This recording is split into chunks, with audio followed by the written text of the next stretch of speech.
Oui, oui, oui. Ah oui, vous n'êtes pas menuisier au souple. Je pas le message.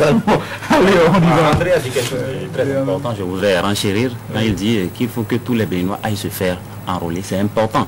Et je dirais que l'opposition qui dénonce les irrégularités qui émaillent ce processus de réalisation de la LEPI commettent souvent l'erreur de ne pas rappeler à leurs militants et donc au-delà à tous les Béninois d'aller se faire enrôler. Parce que à force de critiquer ce qui se passe, à force de dénoncer les défaillances qu'il y a, certains citoyens qui sont à la maison et qui adhèrent pleinement aux idéaux de l'opposition, par exemple, d'une certaine opposition, ils sont à la maison, ils se disent que la LEPI qu'on est en train de fabriquer est une vaine œuvre et que ça n'aboutira pas.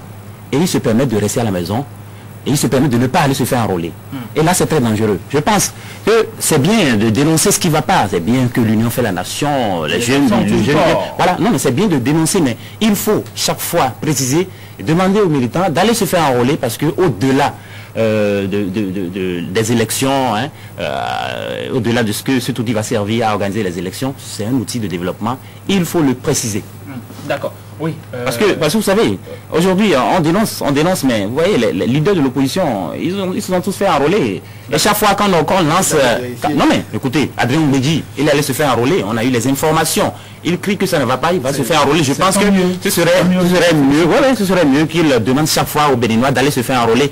Et ce qui est vraiment curieux, c'est que chaque fois qu'on lance l'opération, c'est-à-dire la troisième phase, dans une ère opérationnelle, mais on voit les opposants qui sont là.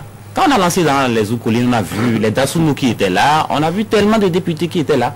Et dans le même temps, on dit ça ne va pas. Et il faut inviter les gens à aller se faire enrôler. C'est important. D'accord. Oui, dénoncer les difficultés qu'il y a dans le processus. Ça ne veut pas dire qu'on demande aux gens de ne pas se faire enrôler. Mais le problème, c'est que la confusion dans son esprit va le... Non, mais la confusion peut être vite semée. D'accord. Parce que chaque fois quand vous demandez, vous dites ça ne va pas. Chers amis. Mais certains pensent que bon, on peut laisser tomber. Oui, mais chers amis, moi je crois que sur cette question-là précisément, l'opposition politique n'a pas communiqué juste, elle n'a pas vu juste, au moins dans un premier temps, puisque les premiers instants de la LEPI ont été agités, notamment dans l'Ourmé Plateau et à Porte-Novo.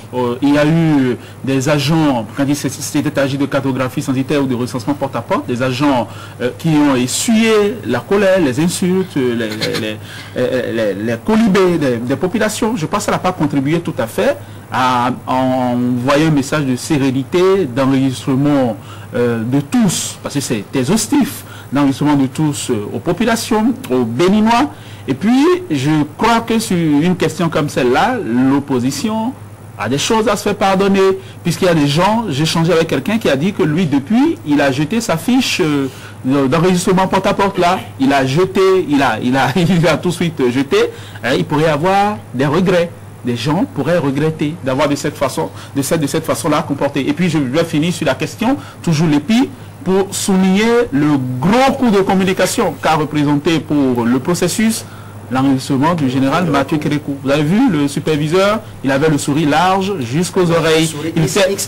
Franchement, il a au moins démontré que ça y est, il a décroché la timbale. Il a eu la caution du général Kérékou. Et au Bénin, c'est pas rien, quoi. Le Bénin de 2010, c'est pas rien. Et très certainement, qu'il va poursuivre. Ceux pour qui les symboles représentent quelque chose, ce n'est pas rien. Très bien. Et Arifa Ibako va certainement poursuivre. Et désormais, je suis sûr, il n'y a plus rien pour l'arrêter. Allez, c'est tant mieux. Nous autres allons poursuivre cette émission.